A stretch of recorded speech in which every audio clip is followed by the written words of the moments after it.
Hi knitters, welcome to PJ Knits. My name is Penny and I live in Central Illinois, and I am a knitter, a blogger, and a YouTube podcaster. And this is episode 99. Thank you so much to those of you who come back each time I podcast and comment and join in our knitting community, as well as those new subscribers that we've received lately. Some of you I have met last week, and that was so much fun as well. So thank you very much. I am doing something a little bit different today. We'll see how this all goes. I've been having issues with my AirPods and with my iPad in recording, getting really good sound without having to kick this up to like 56 decibels on your end. So I'm hoping that this will work and will upload really well to YouTube. So perhaps I found a new avenue for that. So anyway, grab a cuppa and you're knitting, and let's talk about some knitting. This is my knitting journal. And did I say it at the beginning? My name's Penny. I live in Central Illinois, and I'm a knitter, a blogger, and a YouTube podcaster. And if I said it twice, then sorry about that. So anyway, Central Illinois weather today. This is Friday, July 21st. It is right now 73 degrees, and there's a little bit of sunshine out there, a little breeze every once in a while, and it's not supposed to get too terribly hot today, somewhere in the 80s, but still the allergies linger on. I think that's just the way it's going to be here. So anyway, I did look at the long range weather forecast for anybody who might be interested, and not this Sunday, but in a week from Sunday, it's going to be 100 degrees here in Central Illinois. And so we'll still be in July, heading towards August, but I'm tired of hot weather. I have been knitting on the porch periodically, but it's been so kind of smoky and steamy that it's been very rare that I can get out to the porch to knit. So that's kind of the rundown of the weather report for Central Illinois. I have just a few things I want to talk to you about before I get into what the episode is really about, which was all about my knitting adventure number 1 for July, which is Meg Swansen's knitting camp. And so the rest of the episode after this beginning piece is all going to be about Meg Swansen's knitting camp. I have lots that I want to talk to you about where it comes from that. So as far as what I'm wearing today, this is called Snowbell, and I knit this a couple of years ago, bought Lina yarn from the knitting place, and unfortunately, I don't think you can buy just the pattern by itself. I'll investigate that before I put the notes down in the description box. At the time that I purchased the yarn, you had to buy the yarn and buy the book at the same time. You couldn't just buy the book, which, is kind of, I'm not a fan of that. Never have been a fan where if you buy my yarn, you can buy the pattern. So anyway, but this is Snowbell, and I really like it, and I love the Lina yarn. It's my second sweater out of Lina yarn, and fairly easy to knit the lace, which is what I really liked. And it's I like to wear it as well. So you can find all the details on my Ravelry project page, and on Ravelry, I am pjknits1. Our group is PJ Knits, and on Instagram, I am also PJ Knits, and I have a blog, www.pjknits.blogspot.com. And the last few days on the blog, I am doing a daily kind of things that you might be interested with, pics from Meg Swansen's knitting camp, and we'll talk about that in a little bit. So that's some of the what I'm wearing today, and I'll talk about Miss Manny later. Zoom. We will be having Zoom again this Saturday. I will be on Zoom as well. And again, a big thank you out to Marie and to all of those who kept it going in July and June when I've been traveling. Next Saturday, which is the 29th, there will be no Zoom because Marie and most of the other group will all be heading up to Hoffman Estates for the Frivolous and Frugal and 3-Ply podcast mini meetup. Totally looking forward to that. That is Knitting Adventure for July number 2. So we'll have info back on that, kind of a roundup of what happened up there, and along with a special guest we'll have for episode 100. Debbie will be back to celebrate with us and talk about her knitting and show some things that she's been knitting. So I'm looking forward to, the next podcast and the next weekend as well. We will have some giveaways then, and we will wind up the giveaway for the pjknits summer. We've had some really neat summer sweaters posted both on Instagram under that hashtag, but also on the finished object thread in the pjknits group on Ravelry. We've had some really nice things, nice summer knits. So please head out there, take a look, and do some loving on those who have posted. So we'll have a giveaway from there.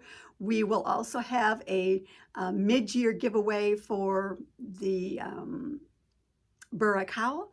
Mine's coming along. I'm going to show you that at another time. I'm not going to do it today, but I'll talk about a little bit about it later on in the episode as well. So don't miss out on knitting the podcast on episode 100, because we'll have a lot of fun things and some things to talk about there.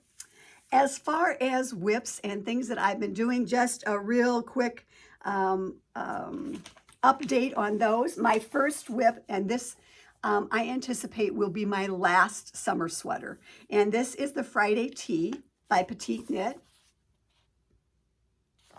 And I have been knitting on it a little bit. I'm anxious to get it going. Just have a little bit to show you. When last I showed this to you, I was on just the beginning. This has a folded neck rib, and it was the first time I've ever done one of those. I really loved her technique for doing this. I was on the fence about whether I wanted to do this because it was a new concept to me, but I really do like this, like the way she handled this. And so here's just a little bit of where mine is at. So we'll talk more about that in future episodes, but I'm getting the swing of it now, and so I'm having a lot of fun with this one. So that will be my last summer sweater. I also have a jacket, if you watched before, that's going to go over this. So this is really going to transition into fall as well. So, but really the last official summer sweater that I will be doing. And one that I took to knitting camp that I knit on quite a bit because I needed some just no-nonsense knitting that you don't have to look at. And this one I am labeling really a transitional sweater. And we're going to talk about transitional sweaters in future episodes. You've seen this one before. It's Samantha Guerin's Pampas Tee. And I will be making modifications on this. I will make I'm making it longer, of course, with a longer rib, and I will make longer sleeves. And I've talked about this one before. I want to use all of this linen quill on here. And so the last time we were together, I have a little, where we were at. I have split for the sleeves, and you really can't, I'll stretch that out. That's what the lace is going to be. Not a real holey lace. So this is going to be a transitional sweater. I think it's a good colorway for transition. It is linen quill vintage Celadon that I bought some time ago. And so I'm going to make longer sleeves on it. I'm going to try and do bracelet length sleeves. And I want to try and use up all of the linen quill that I have for it. So we will see. And I might, on this, the neck seems to me like it's going to be a little large. And so I think I'm going to pick up and make like a rib around there too. So stay tuned for that. So that's really going to be a transitional sweater partly because of I want to make it bracelet length, but I also want to, I think it's a good colorway for going into the fall. So Pampas Tee is kind of what's those are my two main knits that I'm knitting on right now, along with my Burra cowl. So that's Samantha Guerin. Stay tuned for future plans as far as that's concerned. So that's kind of my knitting of what I'm knitting on right now.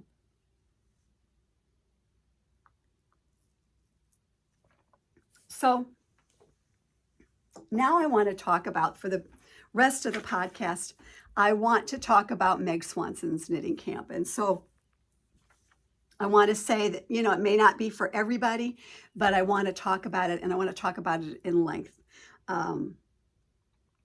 First up, this is a camp that has been going on for probably close to 50 years. Started out by Meg Swansen's mother, Elizabeth Zimmerman. They did it in a camp type venue, I think, back what they called Shell Lake.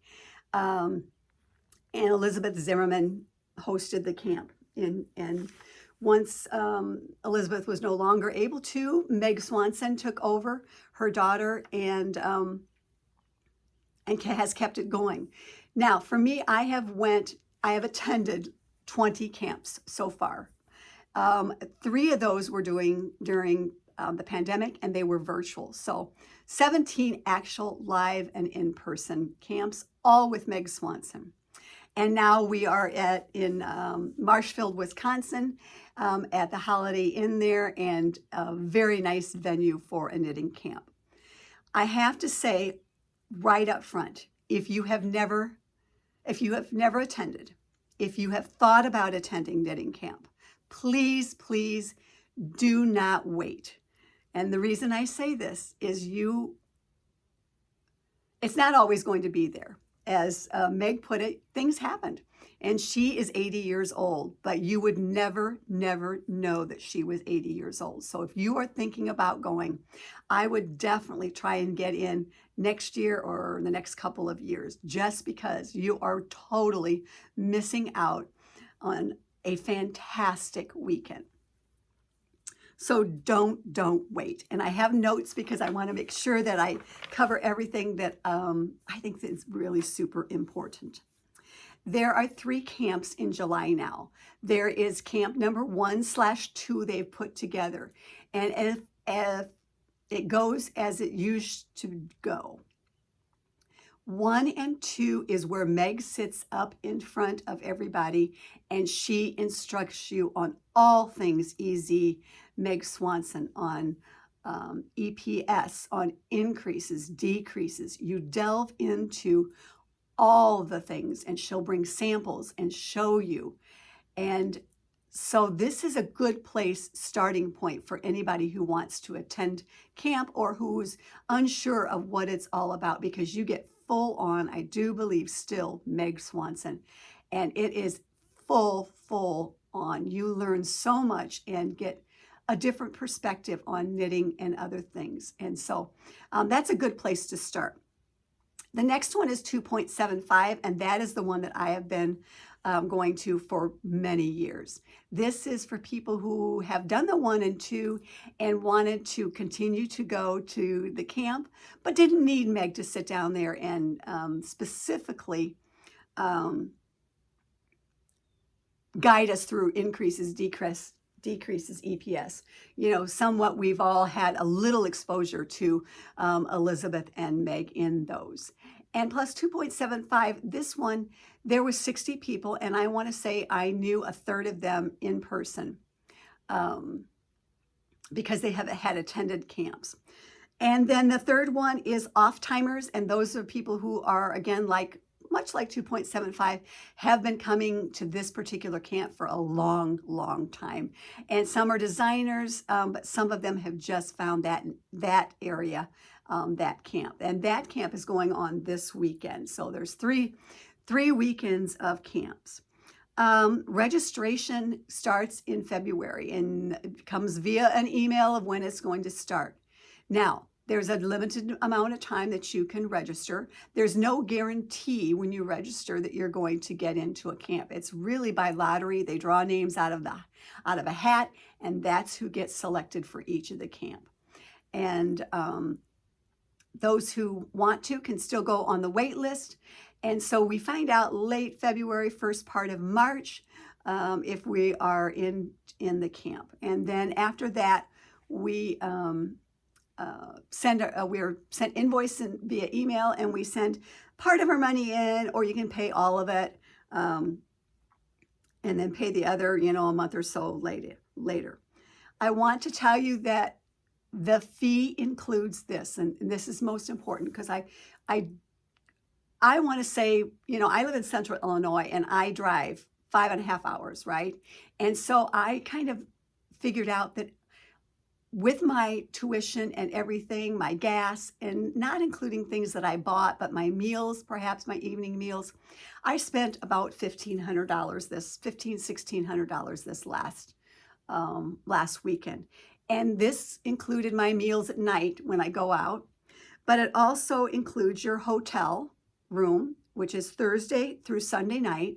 I chose a little bit more expensive because I wanted to room by myself since my roomie was not going to be there.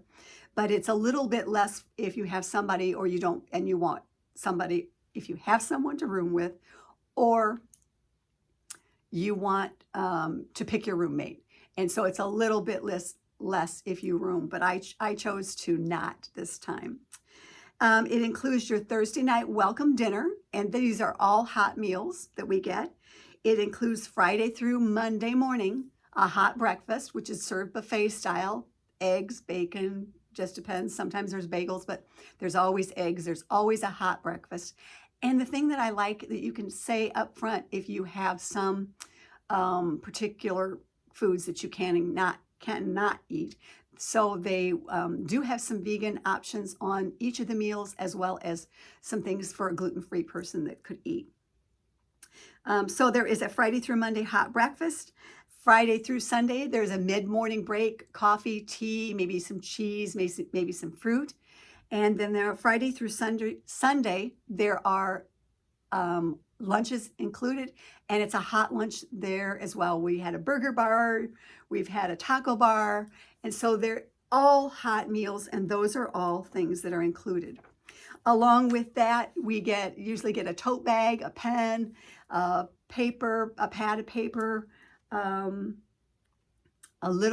sort of added thing to it, along with a folder that has all the fun stuff in it that you might want to talk about, during the week, and maybe some patterns that Meg has drafted or shown specifically for knitting camp. The next part I'm going to talk about is specific to schedule is specific to 2.75 camp. I would imagine that 1/2 and 3 and off timers are very much similar, the schedule, but I'm going to just tell you about our schedule.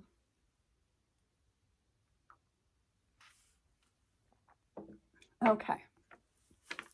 Thursday evening, we gather in what they call the living room, which is outside of the large classroom, kind of like a get acquainted just before dinner.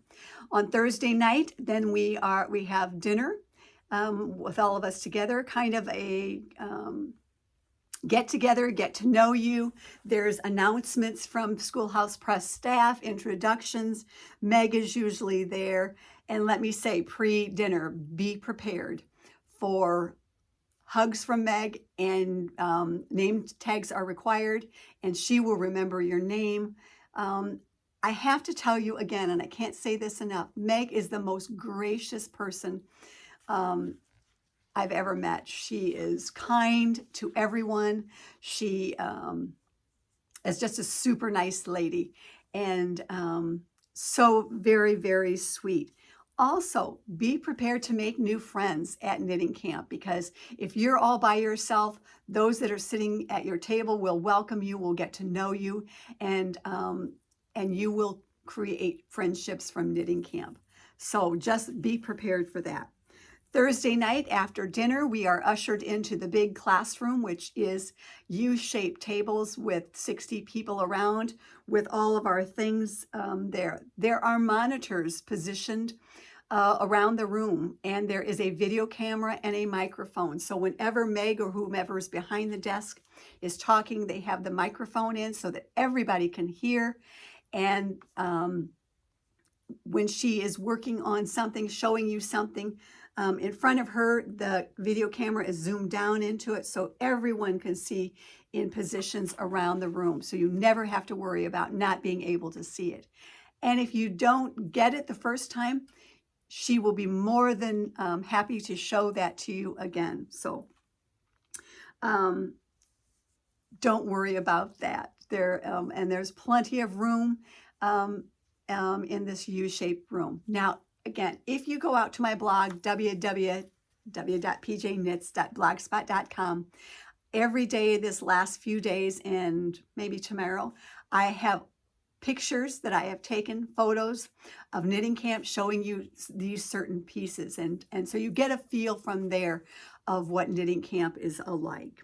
There we are introduced to the brown book, which is a page that is on the honor system of things that you take from the little shop or things that you order and that we settle up at the end of camp by putting your credit card number on another piece of paper, sealing it up to an envelope and giving it to Anne. So that is the Thursday night. And then we sit around and knit in the classroom if you want or wherever. On Friday through Sunday, we start with a hot breakfast, of course. It starts about 8:15. And at 9 o'clock, we move to the classroom where Meg takes over and answers questions for 2.75 that have been either sent in prior to knitting camp or things that you think of during the weekend, and put them into the basket. And Meg will answer these questions and demonstrate if needed, or we'll have a general discussion about that specific question. Then we will do mini workshops if there are any by campers, and this is purely volunteer. And I've learned some really wonderful new techniques, new ideas through that. Janine Bajus did one or two. Denise Bell did 2 at a time steek sleeves. Susan Rainey did 2 or 3 that I learned a lot from, and it's just new knitting things that you never ever would have thought about, and that campers are gracious to get up and show you and demo or talk about. So that is fun. And then there's a mid-morning break. We will then start show and tell. And again, show and tell is volunteer. You do not have to do it if you don't want, but it is so much fun to see show and tell because you pick up so many cool new knits that you didn't know was out there. They've done it a little bit differently this year than they have in the past, where you could sign up for the days. And I signed up for Friday because I wanted to get it over with. I don't deal well with waiting around for anything. So I was number 4, and I think Susan was number 5. We fill out sheets of information of what is the show and tell going to be about.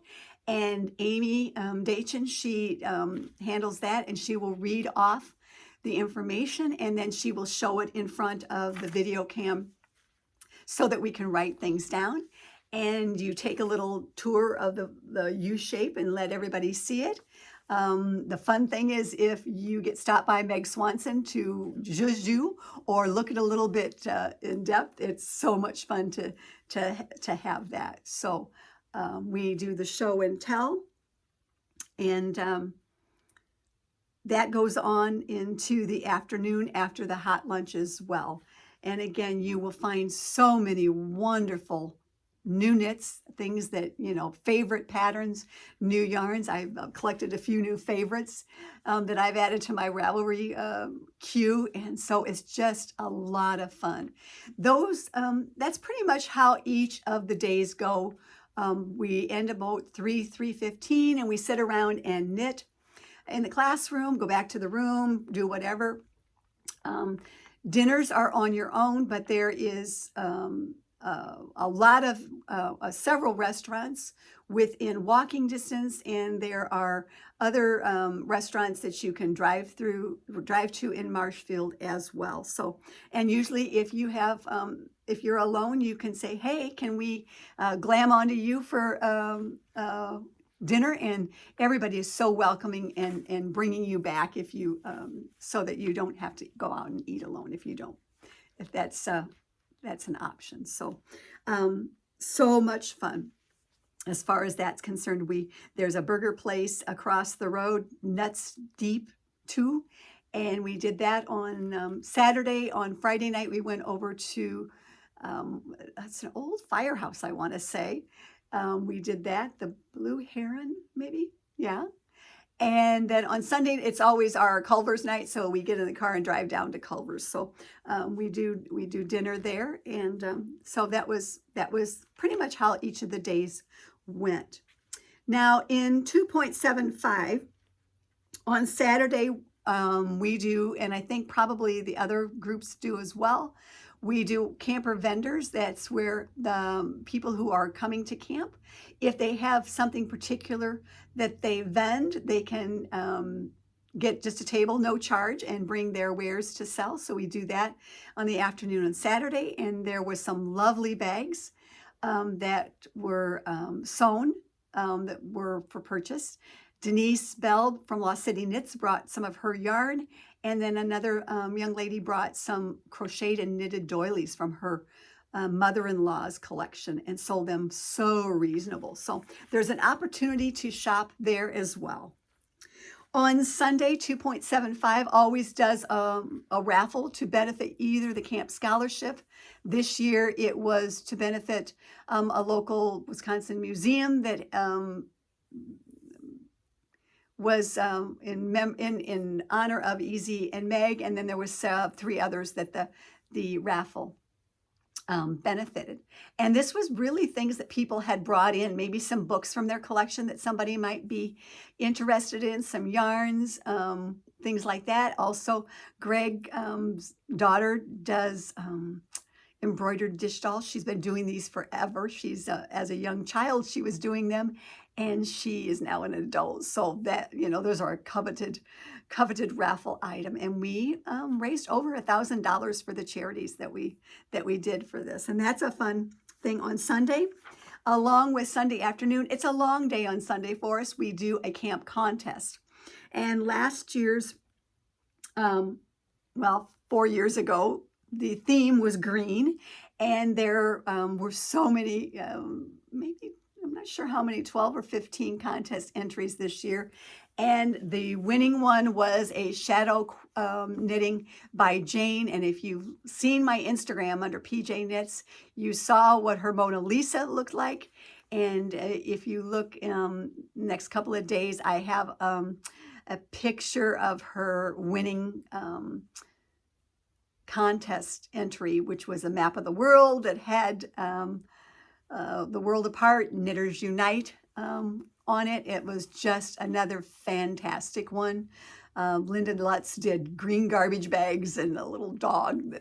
It was fun. It was cute. So we always do a contest, and next year's is inspired by the masters. And so it's purely non-obligatory if you want to do the camp.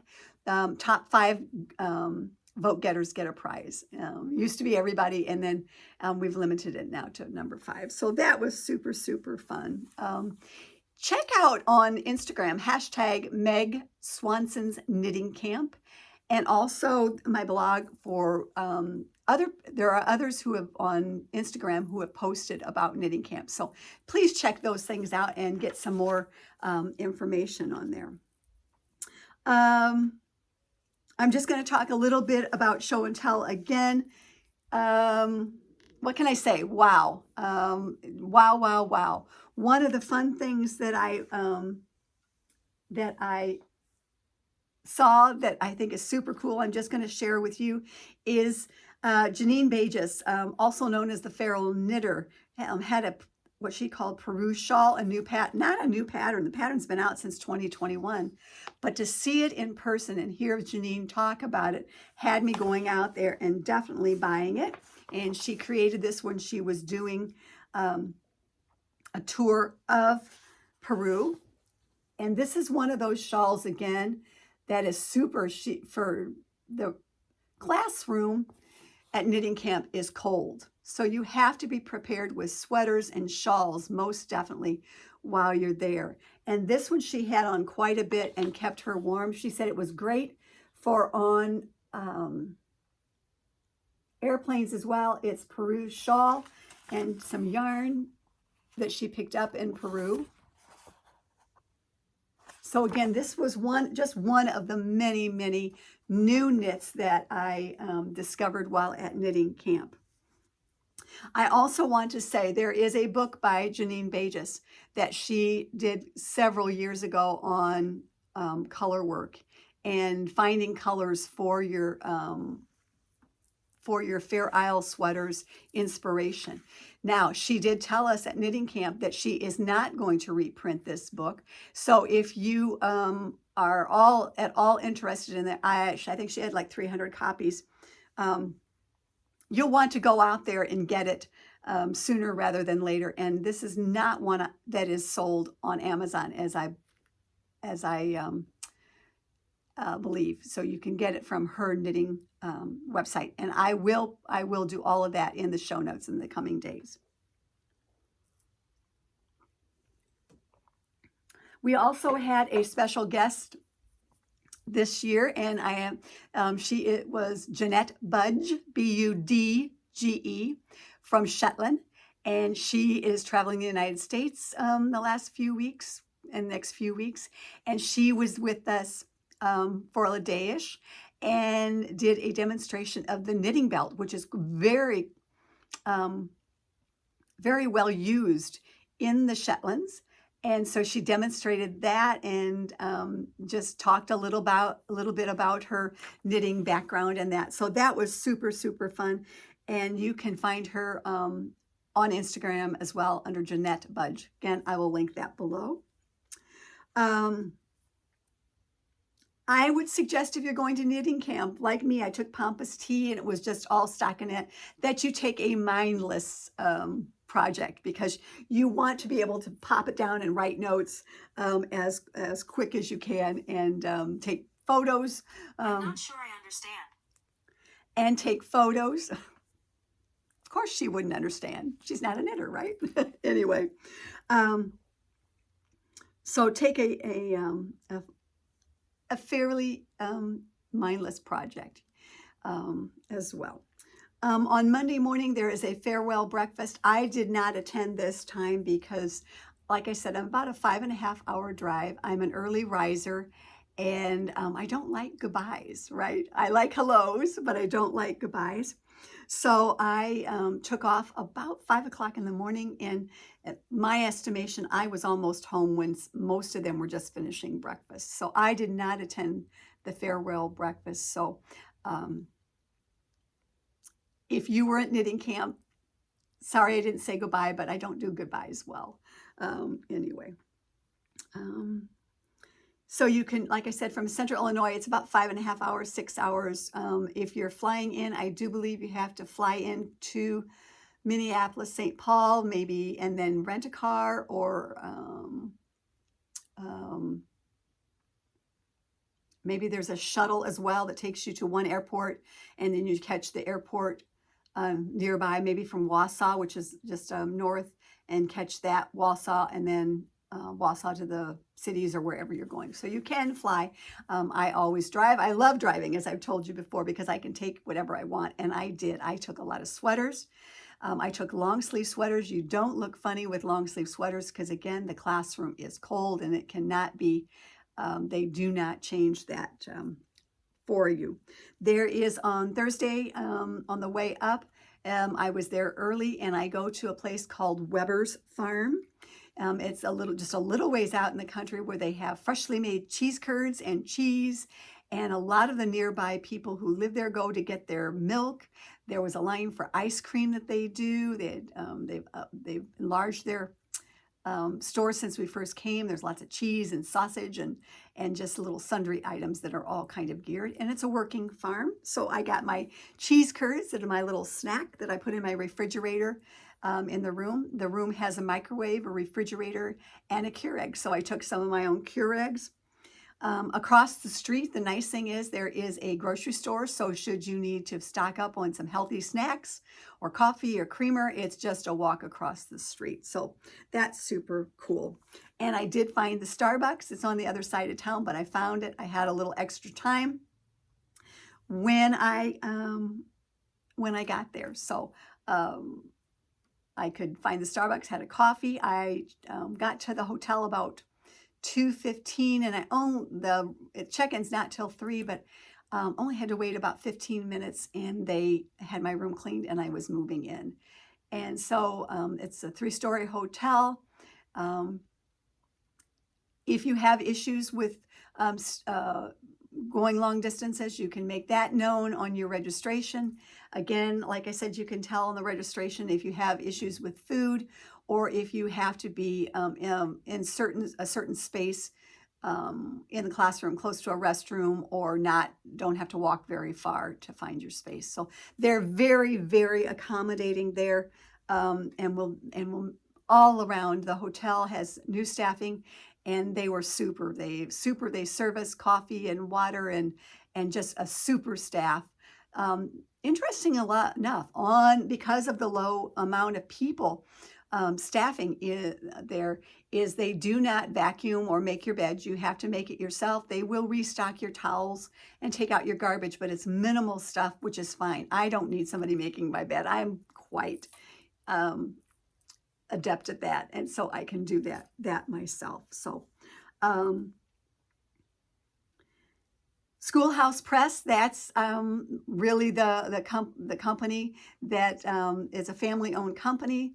They are putting it on along with, like I said, Easy was the start of Schoolhouse Press, and then Meg Swansen and her son Cully and Michelle, daughter-in-law, they man the store, the shop, online only. They are my source for woolly wool and Shetland things. I like to be able to get from them because a family-owned business. 2 times a year, I've talked about this before, there is a wool gathering that comes out that you can subscribe to, that's paper, that has usually a new design either by Meg or Cully, maybe a reinvention of one of Easy's, always in the easy manner. So they just a great family, just a great run family business as well. And so that's my plug for them. Off to the side of the classroom, and the classroom is big, it's large, as I could say, it's very accommodating. Off to the side, kind of like an L shaped, there is a mini shop that Schoolhouse Press sets up with some of their yarns, some of their hardback books. Probably maybe there was a dozen of them, maybe if that, but they're hardbacks. They don't bring everything like they used to. Used to be a whole line of Easy and Meg's sweaters that have been knit, but some of these sweaters are probably close to 100 years old, and so they have to be kept away from people who are, with perfumes and makeup and things like that. But they bring some of those that you can see in the little shop, along with the patterns next to them and yarns that you can purchase. And you can go out and purchase off of their website, and they will bring all of those on Sunday.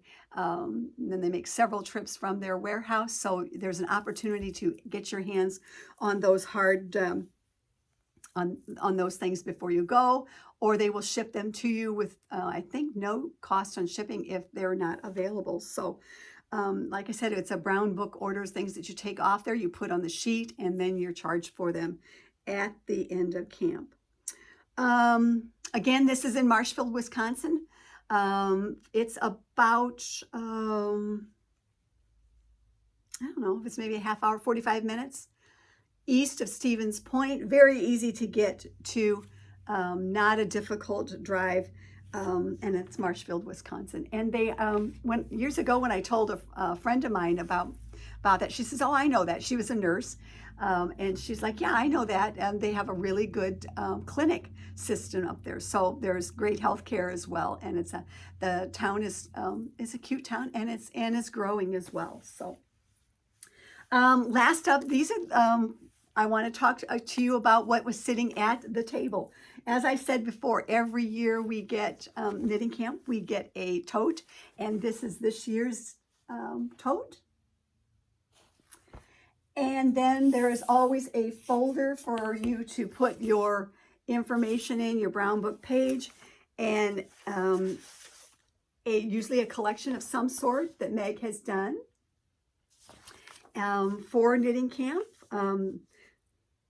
There's a couple of TAMs in here. She talks about EPS, a cable hat.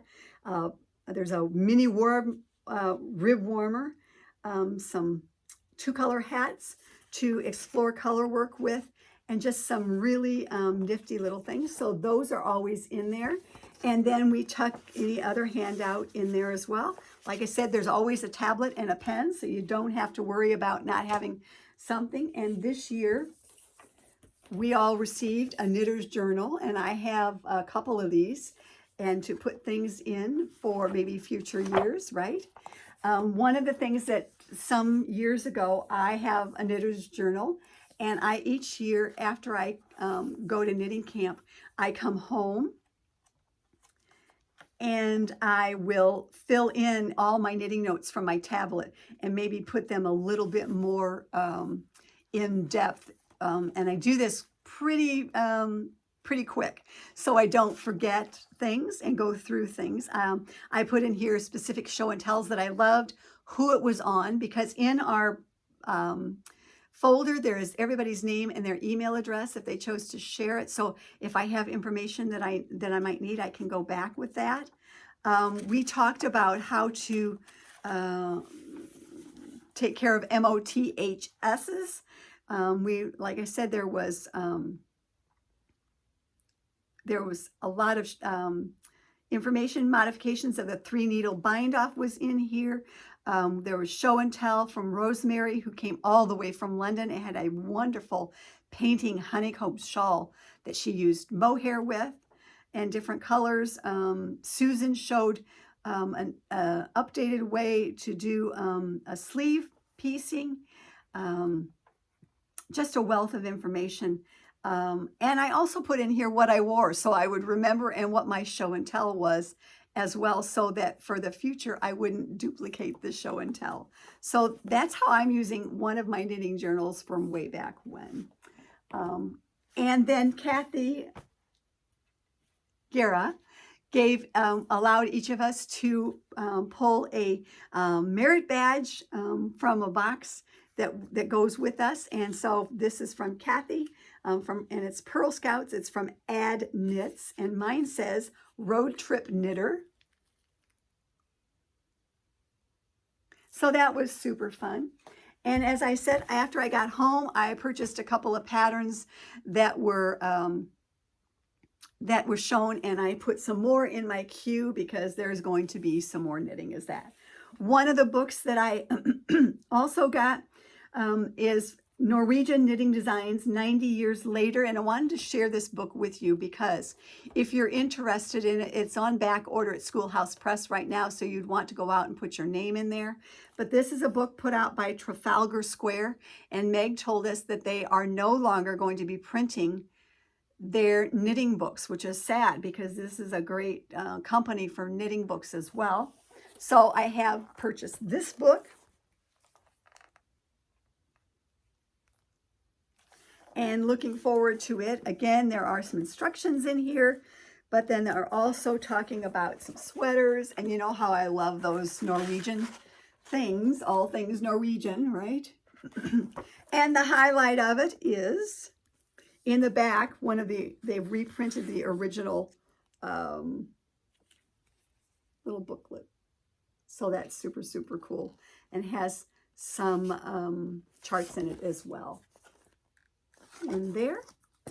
So if you like Trafalgar Square, some sort of books, or you're looking at this one, you'll want to get your name out on the list and get it as soon as possible.